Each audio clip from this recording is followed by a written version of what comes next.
23.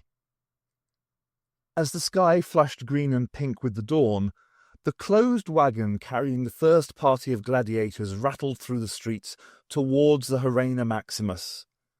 Inside, the doctor was trying to peer through a narrow barred window at the approaching stadium. "Don't give us much of a view, do they?" he remarked conversationally. "It's not the exterior of the arena that should concern you, Doctor," said Sinon darkly. "It's what takes place inside that matters." There were several grunts of agreement from the other gladiators crowded into the wagon. Many were simply silent, contemplating what might be the beginning of the last day of their lives. "Still, it's a most impressive structure," persisted the doctor. There was the feeling, in the grey light, of a vast drum-like mass brooding in the shallow valley between the Esquiline and the Salian hills, rising sheerly over the lesser buildings around it. The doctor saw a long, curving wall go by, formed of arches rising upon arches, very like the Colosseum. Then a larger archway appeared, and they turned into it, through a set of wide gates, and into a torchlit covered yard, tucked between the massive piers and arches which supported the great bank of raked seats above. The wagon clattered to a halt, and the gladiators were unloaded and lined up, ready to be marched away to their pens and preparation rooms. Paulinus climbed down from the front seat, where he had been riding, and approached the doctor. "A few more hours, and I will be rid of you," he said with some satisfaction. "No more playing nursemaid for me." "And I thought we were getting on so well," exclaimed the doctor. "Never mind. I'll still put in a good word on your behalf with Alexander." "Oh, and when do you think you'll be seeing him again?" "This afternoon, of course. Didn't I hear that the champion gladiator gets a reward from the dictator's own hand? After I've beaten Gandos, don't you have any doubts about beating him?" "No," said the doctor brightly, radiating assurance. "What would be the point?" "So be it. It's your funeral. You can deceive yourself as much as you want for all I care. You've seen me in practice. You know what I'm capable of. You must not mistake calculated and rational whole confidence for delusory overconfidence. The very basis of my approach to this confrontation has been—" Paulinus clapped his hands over his ears. "Enough! No more words!" he protested. "Just take him away and keep him safe until he steps out onto the sand." "Not until I've had a look at the ring itself." "What?" "To get my bearings, of course, and get acclimatized." "I've never been here before." He blinked ingenuously. "You wouldn't want me to get stage fright, would you? Not in front of Alexander." "All right," said Paulinus wretchedly. "Take the rest away," he told the overseers. "I'll bring this one along shortly." He led the doctor through several heavy doors, and along passages, and through chambers that seemed to honeycomb the structure of the stadium. The smell of old sweat and fear was heavy in the air. Distantly, he heard some beast roar out in its rage, reminding him of the animals also housed in these catacombs. They passed through a heavy barred gate set in stonework, then a second gate set in an inner fence wall, and out onto the freshly raked sand ring of the arena floor, the gloom of the vast pit slowly lifting under the half-light of dawn. It was like being at the bottom of a bowl, with the ranks of stone seats rising up, tier upon tier, to the crowding colonnade. Mounted on the topmost wall was a forest of masts and rigging frames, from which was suspended a vast fabric awning, formed of many sail-like panels, encircling the stadium, overhanging the upper tiers of seats to provide shelter from the sun. Something similar had been erected over the Colosseum, the doctor recalled. In fact, the whole arena was very similar, if slightly larger and perfectly circular in form. Considering their common origin and function, perhaps this was not surprising. Dominating one side of the arena was the dictator's box, rising like a small temple out of the hill of seats sweeping up to the sky. There, Alexander and his retinue would, in due course, take their places. The doctor could see 3 throne-like chairs set on podia within the box to accommodate the triumvirate. Perry's sleepy voice sounded in his earpiece. "Morning, Doctor. You up already?" "We gladiators are not allowed much of a lie-in. Welcome to the Arena Maximus." "Oh, so this is it?" "Yes, this is it." It looks almost peaceful at the moment, doesn't it?" "Not for long, I fear. There will be a parade and inspection of weapons shortly. Then the morning entertainments start in a few hours, as a sort of appetizer to the main events of the day, I believe. First, some criminals will be thrown to the big cats." "Don't tell me any more, please. I want to keep my breakfast down. I know it's bloodthirsty and cruel, and I'm trying not to think about it." She changed the subject. "Are those loudspeakers mounted on the wall over there?" "They are. I think I saw microphone stands in the dictator's box. It probably suits the Romans very well, considering their tradition of public oration." "Friends, Romans, countrymen. Over a public address system, you mean? They'll probably bring in floodlights next." "Seen enough," said Paulinus impatiently, coming up beside the doctor. "Yes, thank you," replied the doctor. They started back towards the gate in the arena wall. "By the way, how much have you bet on me winning?" "Why should I tell you?" Paulinus clamped his lips shut too late. The doctor smiled. "Alexander, I am most touched to learn of your concern for my well-being, which moved you to send guards to inquire after my safety following the singular incident in the Temple of Serapis 2 nights past. Be assured that I am in perfect health, and look forward to attending the games this afternoon, accompanied by a number of my friends. In the interest of public order and decorum, perhaps it would be best if no mention was made of this matter until some more suitable occasion. Ptolemy." "Do you know where I found this note when I awoke?" shouted Alexander. "No, dictator. Pushed through my bedchamber window, that's where." "Why do we employ guards, Vitellius, if they let Caesarion pass letters through my very window?" "I'm sure your person was in no danger." "It's the principle of the thing, and the nerve of it. The impudence. I didn't think Caesarion had it in him. Perhaps I've been underestimating him. If so, it's your fault, Vitellius." With as much reproach as he dared, Vitellius said, "If I may point out, dictator, you had already decided to have Ptolemy Caesar eliminated, based largely on my warnings." "Yes, far too late, it seems. All your advice has accomplished is to turn an inconvenient but open opponent into a much more diplomatic and shrewd plotter, as every inference and double meaning in this note reveals.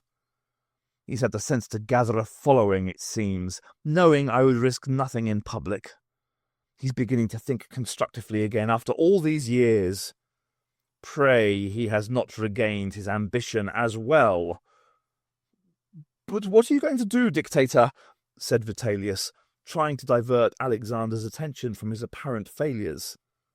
"Do? Why? Welcome him with open arms. What else can I do? But when the time comes, then we shall see." "You look fine," Perry said firmly. "Really smart. Everybody knows uniforms look good for almost any occasion." Ptolemy considered his reflection critically in the long mirror in Perry's room. He was wearing his old Legion dress uniform, with a highly polished metal breastplate, over a wine-red tunic with gold trimmings. On his belt was a short sword and, slung opposite, a revolver. Perry handed Ptolemy his helmet. It had a crest on it, which he always thought looked quintessentially Roman. Carefully he put it on, as though he had not worn it for a long time. "Now, that's the finishing touch!" she exclaimed. "I could really go for someone dressed like that." Ptolemy looked at her with a puzzled frown. "Go for?" Perry blushed. "Sorry, that expression doesn't translate too well. What I mean is... Oh, never mind. You look great. Everybody will think so." "I doubt if Alexander or Selene, this Rani creature, would share your views."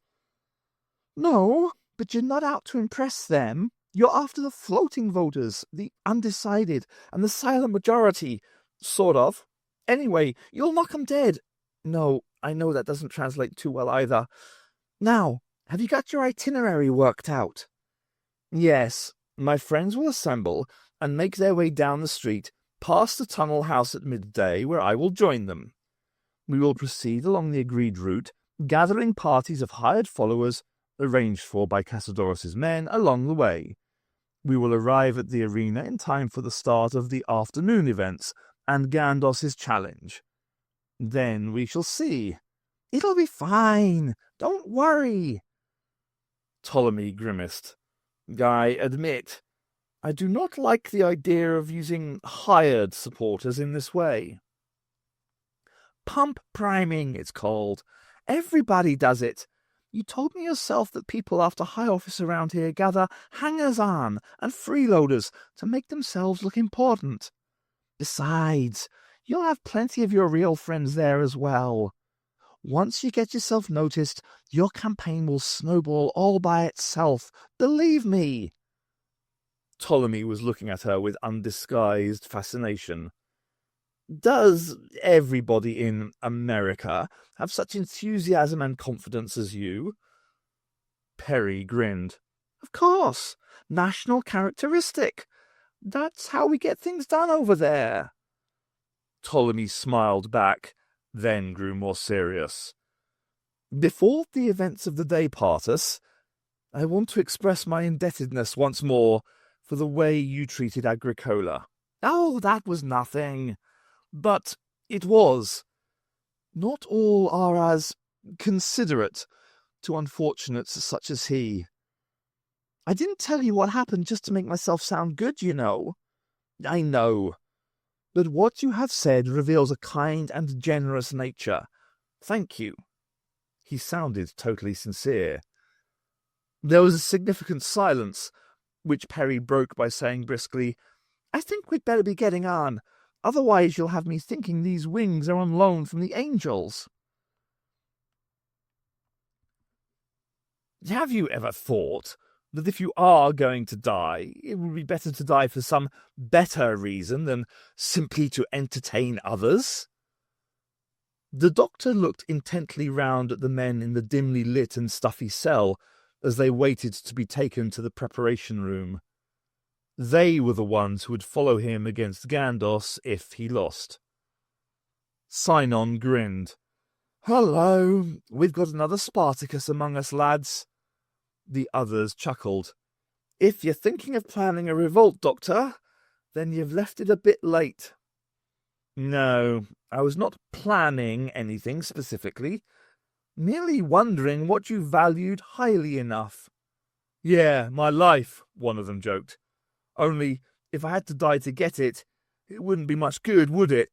He laughed loudly. "What about freedom?" persisted the doctor. "You'd all fight for that, wouldn't you?" "Course we would," agreed another gladiator.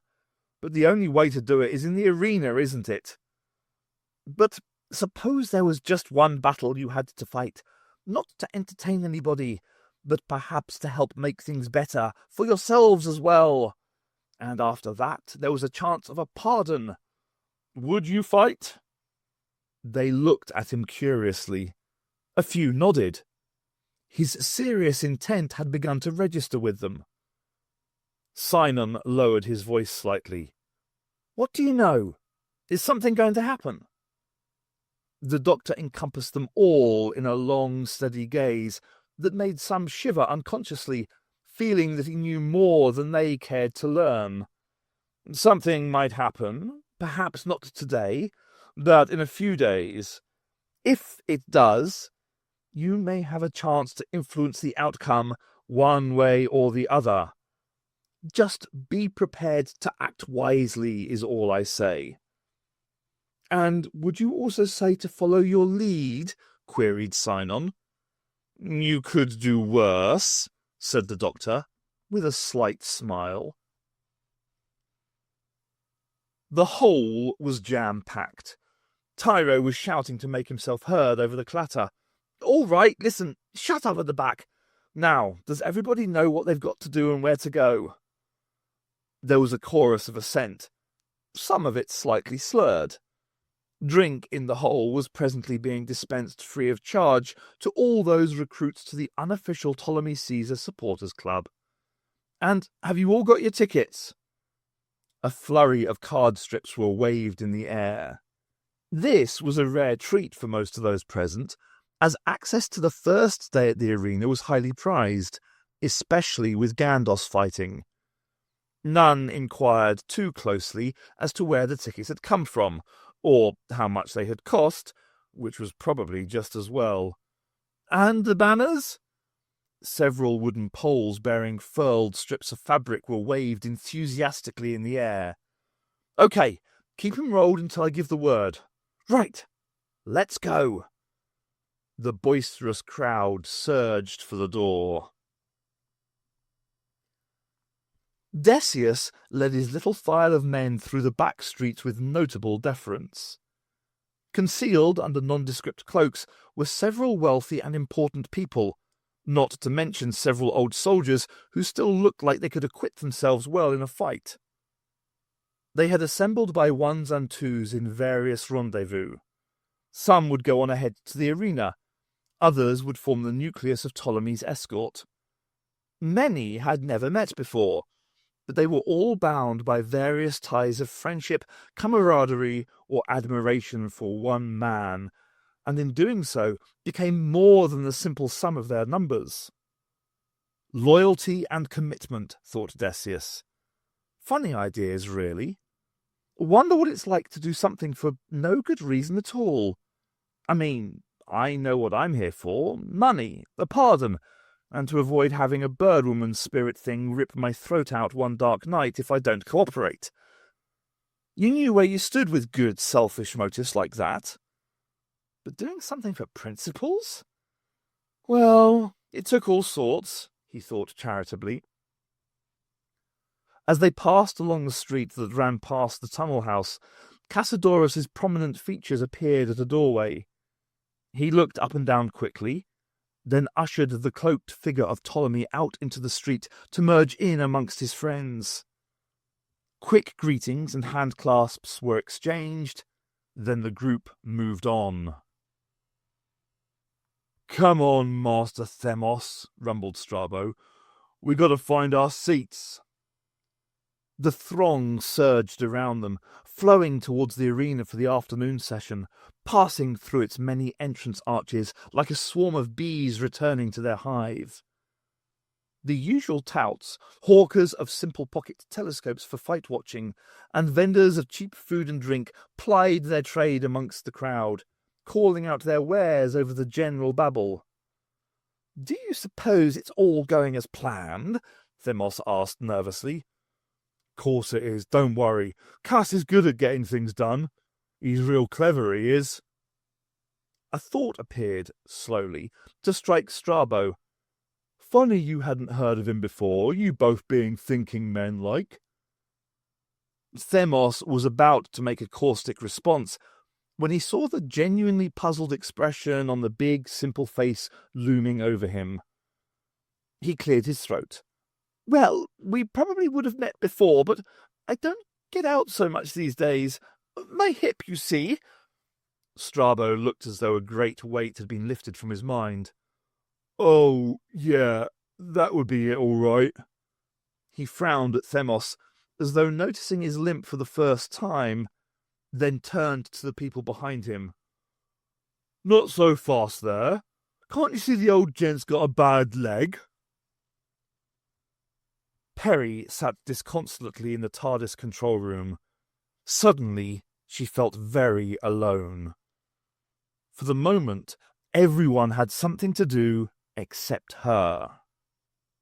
She could talk to the doctor over the comlink, of course, but she sensed he was preparing himself mentally for the fight, so, apart from letting him know everyone had left according to plan, she didn't bother him. She checked the time again. There was at least an hour to go before the fight. She checked the energy reserve. Another couple of hours should do it, hopefully.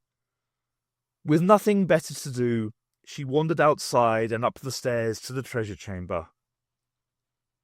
The work light still burned, casting strange and jumbled shadows amongst the priceless artifacts. Icily, she browsed amongst them, trying to lose her thoughts in examining the details of fine craftsmanship, knowing she was only trying to kill time. It wasn't working. She spread her wings with a snap and rose up into the air and circled the chamber. Yes, flying felt good, but she was confined in here and longed to be outside again in the open air. And then she allowed herself to think of what had happened 2 nights before, which she had deliberately buried under the last 36 hours of hectic activity. Peri glided to the floor, sat in Cleopatra's large, throne-like chair, and stared at the long, sharp talons that tipped her fingers. She remembered what it had felt like to claw and slash at the assassin in the temple as he had stood over an unconscious Ptolemy. She remembered the blood, which she'd had to wash off before she could tend to Ptolemy. It had felt good. It had felt right somehow, the natural expression of her new abilities, her new strength. A consequence of the inevitable superiority of one who has the power of flight over any lesser beings. Lesser? Did she really mean that? She had no sympathy for the assassin, but had she actually enjoyed hurting him? Well, he deserved it, didn't he? Yes, but was it like her to feel that way? It wasn't in her nature, but right now, what was her nature? So far in her life, she'd thought of herself as an essentially peaceable person, preferring to fight with words or her wits rather than physically. In any case, she had no talent even at basic unarmed combat, and she never pretended otherwise. But now it was different, apparently. She had become somebody with real strength, with power, with, yes, self-confidence, to a degree she had never realized possible before. She had taken control of circumstances and bent them to her will. She had helped Ptolemy realize his own responsibility and used fear as a tool against the thieves, and it felt good. She wanted to do it again. Peri shuddered and hugged herself. The doctor had been right. This metamorphosis business had unexpected side effects. It was not going to be easy being normal again. It wouldn't simply be the flying she'd miss. The crowd following Ptolemy grew steadily as he made his way through the city to the arena. Once clear of the street of the tunnel house, the cloaks had been folded away, and he had gone forth openly as the honorary consul of Rome, being accompanied by his friends and followers to attend the games. At regular intervals along the carefully planned route, new parties of admirers appeared spontaneously to join the group, until it had become a very public procession through the streets. Banners seemed to materialize out of thin air, proclaiming Ptolemy Caesar as the people's voice, the peacemaker, and a good Roman. It wasn't a spectacular parade such as Cleopatra had staged, but it was oddly reassuring to see an important man mixing with ordinary folk like that. Soon, a couple of thousand people were making their way with Ptolemy towards the Arena Maximus. And somewhere, inconspicuously on the outskirts of the crowd, Cassiodorus looked about him and felt an unexpected glow of pride. It was all his own work. Well, almost.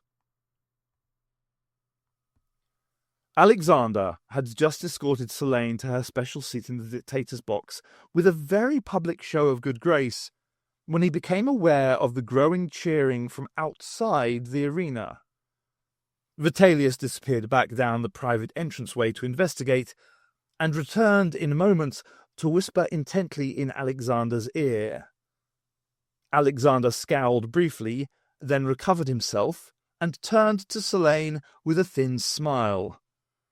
"It seems, dear sister, that Caesarion will be joining us very soon, as you can no doubt hear."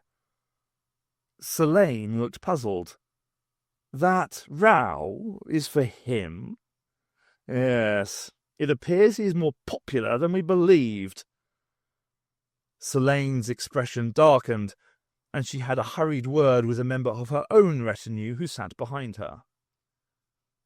The doors opened at the rear of the box to admit Ptolemy and a party of his closest friends. As the crowd saw him appear from the shadows, cheering broke out sporadically about the arena, and the banners bearing his name were waved. Ptolemy made his way to the front of the box and gratefully acknowledged the applause. He bowed to Alexander with a slightly ironic smile, greeted Cleopatra Selene with cool formality, and took his seat on Alexander's left, as Selene was seated on his right. Alexander looked across at him with a resentful glint in his eye. "Why?" he asked simply. "Because I can't let it continue, Alexander. This dangerous feud between you and Selene. Indeed, to my shame, I should not have let it come thus far.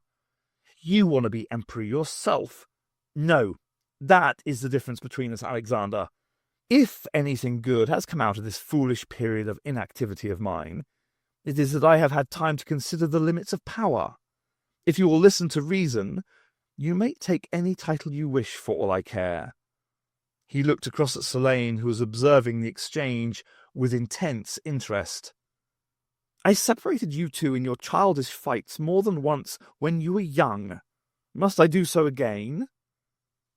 Humour replaced concentration on Selene's face. "Oh, Ptolemy," she mocked. "What empty threat is this? You are no longer our big brother. You may have gathered a few followers about you, but what is that compared to real power?" "We shall see," Ptolemy replied simply, and turned his attention to the arena floor. The comic turns and the mock combats of the midday period were concluded, now that the audience had returned from their meal. As sand was raked over again, an expectant air settled over the arena. The arena announcer, dressed formally in a full toga, who had been sitting unobtrusively in the corner of the box, now approached the microphone stand.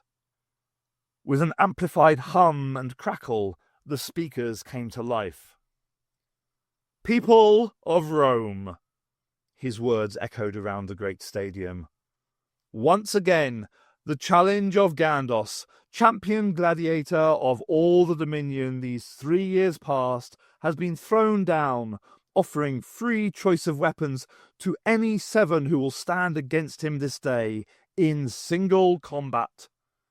Enter the arena, Gandos of Alexandria." A gate halfway round the arena wall to the right of the dictator's box swung open, and Gandos strode forth into the light and heat of the arena floor. Most of the crowd applauded him wildly, chanting his name. A few were conspicuously silent, and some hissed and called out derisively. Gandos paused as he reached the centre of the ring, and raised the heavy axe he carried, making it seem light in his huge hands, turning about to acknowledge his reception. On his other arm he carried a large oval shield with a spiked boss. He wore a great, broad-brimmed helmet, and scale armor protected his axe arm and shoulder. Heavy greaves of polished bronze guarded his knees and shins. In the box, Ptolemy appeared to look on impassively. Inwardly, he despaired of the doctor being capable of defeating such a powerful opponent. "Rome has prepared its own challengers," continued the announcer. "But now, a late entry to the lists will be the first to face Gandos, Doctor of TARDIS." Perry watched the micro-camera image on the monitor, saw the arena gate open before the doctor, whispered a quick "Good luck," then willed herself to say nothing more until it was over, one way or the other. The doctor strode out of a gate opposite the one Gandos had emerged from. There was a scattering of applause that faded into 1,000 puzzled mutterings. Scores of the little pocket telescopes were focused on him, their owners trying to make out just what the odd weapon he carried actually was. He reached the center of the ring and paused opposite Gandos.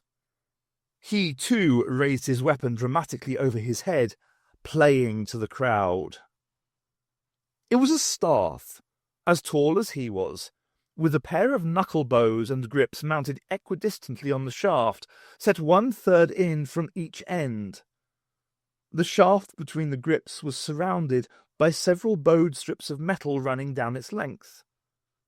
One end of the staff was capped with an iron ball, while the other had a heavy sawtooth blade underslung and lying parallel with the shaft, so that there was less than a hand's breadth between them. Oddly, the teeth projected inward rather than outward, making it hard to see what function they could perform. Apart from heavy studded gauntlets and a light helmet, the doctor was only wearing the usual combatant's simple loincloth and some bindings around his elbows and knees. Compared to the heavily armoured Gandos, he seemed woefully unprotected. Gandos and the doctor turned and marched side by side to the dictator's box and bowed. Cleopatra Selene, looking uneasy for the first time, turned to Alexander and said sharply, "What is that weapon? Is it allowed?" Alexander had clearly been puzzled himself, and had motioned the announcer over to him to inquire on the point. After a brief exchange, he turned to his sister. "It has been accepted, apparently." He saw the expression on her face and smiled. "What is the matter, Selene? Have you no confidence in your man? I did say that this doctor was original, did I not? Did you not find him so when you visited him?" Selene scowled. "Yes, most amusing." Ptolemy noted a change in her manner. Perhaps there was some hope after all. Alexander gestured to the announcer, who said over the speakers, "Contestants, take your places."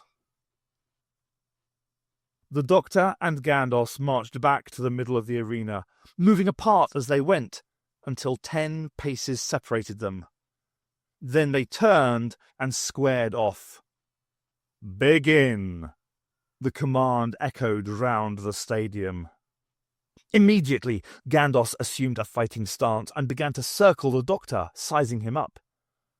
The doctor turned to keep him in sight, but made no offensive gesture. They kept a respectful distance apart. The crowd, who had been hushed to start with, now began to call out for one or other to make the first move. They wanted their entertainment. They wanted blood. Gandos edged closer, the head of his axe making little teasing circles in the air, his feet shuffling as though he were going to charge at any moment, his body swaying from side to side, suggesting he might lunge to the left or right. The doctor ignored all of these feints and continued to face Gandos coolly, staff held ready before him. The calls of the crowd grew louder. Then Gandos charged. His axe fell with such force that it would have taken the doctor's head off if it had connected. But it struck the bowed metal strips protecting the middle of the staff and glanced off harmlessly. Automatically, Gandalf followed through with his shield, lunging at the doctor with its spiked boss. The doctor stepped back and sideways, swung the ball end of his staff under the shield, and rapped Gandalf sharply on the ankle. Gandalf staggered and hopped awkwardly back a pace, more surprised than hurt. There was a collective gasp of astonishment from the crowd, and uncertain applause. Had it been an accident? Amazingly, the doctor did not follow up his momentary advantage, but instead turned and bowed deeply to the crowd, as though thanking them for their appreciation. Gandalf charged the doctor's unprotected back. The doctor pivoted round and thrust the full length of the staff straight at Gandalf's face, without any swing that could be blocked, holding onto only one grip and a heavy ball end to gain maximum extension. Gandalf's own momentum did the rest. There was a clang of metal as the reinforced staff butt hit the face guard of his helmet and rode up under the brim, jerking Gandalf's head backwards sharply. His feet shot from under him, and he crashed down heavily onto his back. The crowd roared in delight and surprise. Again, the doctor bowed to them, making no attempt to follow up his advantage, as Gandalf struggled to his feet, shaking his head dizzily. The face guard of his helmet was stove in, and he tore it off and came after the doctor bareheaded. But he did not charge at him this time. He had learned caution. Instead, he advanced with careful tread, trying to get closer to his opponent without leaving an opening, watching intently for the doctor's next move. The doctor retreated at the same pace. Gandalf increased his speed. The doctor started to jog. Gandalf broke into a run. The doctor ran as well, starting to make a circuit of the arena floor. Suddenly, the fight had become a foot race. In the box, Ptolemy found himself smiling. Cleopatra's Selene looked blankly dismayed. Alexander threw back his head and laughed aloud. His retinue, ever eager to humour him, joined in. Those seated nearest the box, hearing the laughter, started to chuckle as well. In moments, a wave of laughter rolled around the stadium, drowning out the catcalls of those urging the combatants to stand and fight. The doctor ran on, keeping his distance from Gandalf, who pounded doggedly after him. The sun beat down on his unprotected head. The sweat started to run off him. Halfway round the second circuit, the doctor stopped suddenly, turned about, and threw up a hand in a dramatic halt gesture, like a traffic policeman. Fearing some new trick, Gandalf skidded to a standstill. The doctor dropped to one knee, fumbled with the lacing of his sandal for a moment, as though it had come loose, then stood up, waved Gandalf encouragingly on, and continued running. The crowd were in uproar, divided between frustrated bloodlust and laughter at the absurd spectacle. In the box, Alexander choked out between guffaws.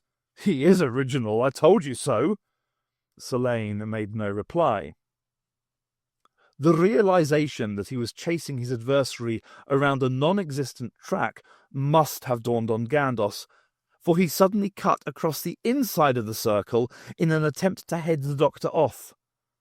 The doctor smartly reversed course and started back the way he had come.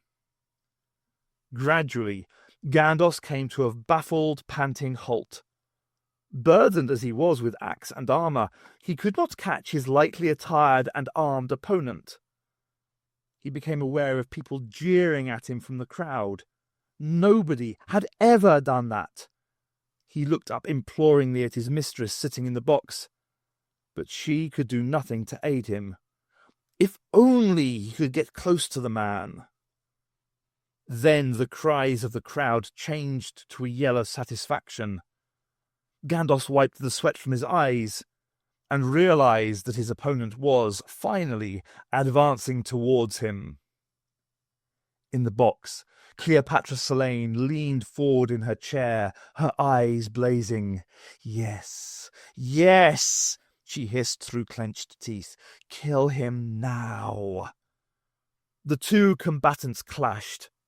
Gandos's axe flashed in the sun and rebounded again from the doctor's customized staff. The weighted staff end crashed against Gandos's shield. A flurry of blows were exchanged, each blocked and countered in turn. The two sprang apart for a moment, axe still weaving, staff still twisting, as though each was seeking the weakness in the other. Then Gandos sprang forward with the surprising surge of power and speed that had won him so many bouts in the arena. His arm twisted and looped in midair, so that his swing turned from forehand to backhand, and his axe cut viciously and unexpectedly upwards towards the doctor's side. There was a rasp of metal ending in a grinding crunch. The axe head was trapped in the cleft of the doctor's staff, held fast by the saw-toothed blade. Using the full leverage of 2 meters of staff, the doctor twisted the weapon from Gandos's grasp and, before he could recover from the shock, jabbed the ball end of his staff at his chin. Metal cracked against bone, and Gandos toppled backwards like a felled tree to sprawl senseless in the sand. There was a moment's stunned silence, a collective indrawing of breath. Then the crowd went wild. People were on their feet, stamping, waving fans and banners, and a chant rose and fell, reverberating around the great bowl and carrying out over the city. "Doctor! Doctor!"